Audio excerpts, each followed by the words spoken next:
How's it going, guys? My name is Ben, and these are 8 starter farms you need for Minecraft Bedrock. Alright, first things first, we are going to be taking a look at an AFK Fish Farm. This is by far one of the best farms that you can build early on in the game because it immediately gives you access to enchantment books, food, and XP. And I have 2 designs for you here today. I have an AFK design, which requires an auto clicker, and I have a semi-automatic design, which does not require an auto clicker. So this is going to work on all consoles and iPad and tablets and all that, whereas this one's only going to work on Windows.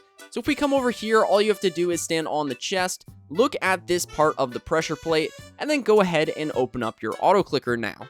Now I like to set it to 800 milliseconds and set it to right click, and then all you have to do is start your auto clicker, and you can just walk away from your computer. This thing is going to keep going until your fishing rod breaks, so I highly recommend having a mending fishing rod. Obviously, don't make one because you will catch a mending fishing rod, and this is going to capture all of that treasure. As you see, we just got some XP there, and we got a raw cod. The next design is a semi-automatic design, and this is really simple. All you have to do is aim anywhere on the banner, and then the bobber is going to float up, and it's going to catch a fish or a treasure inside of that piece of water.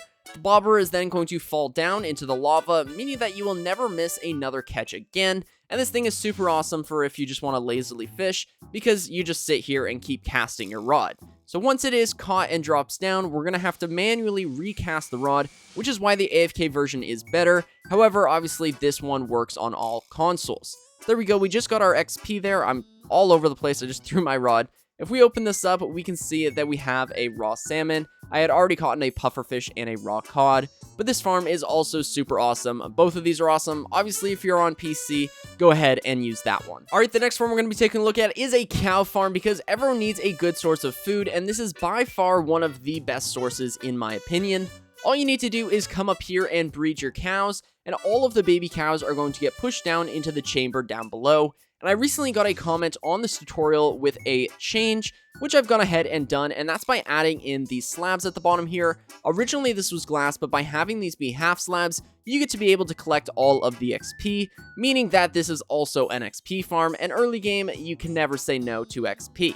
So once you have some adult cows down here, like I do here, all you want to do is flick the lever on and then flick it off once it reaches the other side, and then all of these cows are going to simultaneously burn, and all of the leather and cooked steak is going to end up in the chest down below, which is going to be an incredible source of food, and it's also going to get you a little bit closer to getting that enchantment table. This is probably my most featured farm on my channel, but that's for a reason. It is just so easy to build, and it's so useful later on that I highly recommend building it as soon as possible. Unfortunately, this does require an observer, so you need to go to the nether before you can build it, but as soon as you get quartz, I highly recommend building this farm. It's going to give you a ton of wool, just AFK, so all you have to do is build this somewhere in your base, somewhere you're going to be nearby, and then you're going to get constant wool, so then when you're ready to go netherite mining, you will have plenty of wool to make plenty of beds. Next up is an iron farm, and it might be a stretch to call an iron farm a starter farm, but with how simple these have become, I don't see why you can't build one as soon as possible. This thing is going to give you plenty of iron, which will be super useful both in the present and in the future. It will get you geared up with full iron armor before you get diamond, and obviously it'll prepare you for when you need plenty of hoppers in the future.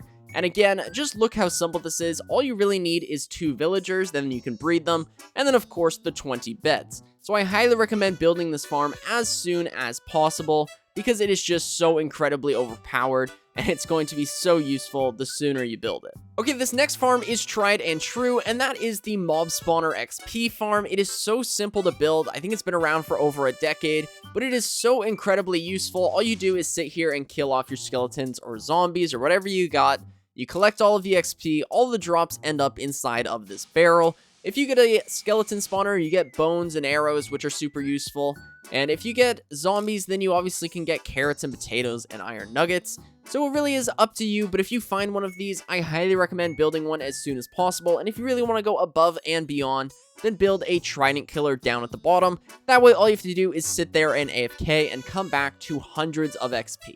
Alright, in front of me, I have a chicken farm, and this farm is super useful because it is an AFK food farm, meaning that you can just leave it running and it will just generate a ton of chicken. More specifically, cooked chicken and feathers, but this thing is super awesome. It's super easy to build, Obviously, there are observers in this particular design, but you could easily replace this with some sort of redstone clock, because that's all this is doing.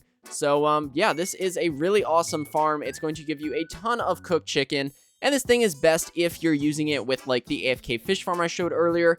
That way you're getting a ton of drops from the AFK Fish Farm, while also getting a ton of cooked chicken. Alright, the next thing I have for you is not really a farm, but more so a tool, and that is this super simple super smelter. This thing is going to require quite a bit of iron though, so I highly recommend getting a iron farm working before you build this. But once you do get some iron, this is a super simple, compact little design here. All you have to do is load up each and every one of these furnaces with fuel, and then go ahead and put all of your stuff inside of this chest up here. So shift click the boat, and then go ahead and drop in all of your items. Now it's going to be dispensed evenly amongst all 8 of these furnaces, and all of the drops are going to end up inside of this chest. So this is going to smelt your items 8 times faster, and if you went ahead and used blast furnaces or smokers, then it would also be even faster. It'd be double as fast, but you would need it to be those exact materials, so you need to have like food or smelted iron and stuff. I also have a bonus tip for you guys, and this was featured in my latest video, so if you haven't seen that, then go and check it out.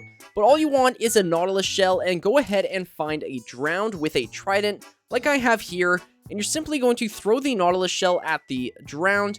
Then you can go ahead and grab his trident. Now, this is a super useful tip because the trident is going to be full durability, whereas if you were to kill him, there would not be a 100% drop rate, and there would also be durability done to the trident. So you get a perfect trident just for trading a nautilus shell, and when you're done, you could go ahead and kill the drowned and get your nautilus shell back. Alright, that is going to do it for today's video. Hopefully you guys enjoyed this one. If you did, then be sure to subscribe and leave a like. I just have a couple things to say before I end this video. First off, we hit 50,000 subscribers, and that is absolutely incredible. I never thought that I would hit that. That's halfway to a silver play button, and that is just insanely cool. Almost all of that growth has been in the last year, which is insane, to me at least. Another thing is that you might hear my voice is a little bit raspy or a little bit hoarse. I was also a little raspy or hoarse in my last video, and I said I was sick. I don't know if I'm sick. I think I might have laryngitis from like just overusing my voice. But until then, the videos are either not going to happen or they're going to be hoarse. I ended up missing my last upload because my voice was so messed up. I barely could talk. So hopefully it gets better. Until then, though, I don't know how the uploads are going to go. We'll have to wait and see. But yeah, that is going to do it for today's video. Hopefully you guys enjoyed this one. If you did, then be sure to subscribe and leave a like. My name is 1UpMC, and I will catch you guys in the next one. Also, one more thing before I go. If you haven't seen my most recent upload, 21 Things You Didn't Know About Minecraft, it would really mean the world to me if you went and checked it out. I spent a long time on that video, and I hope you guys enjoy it.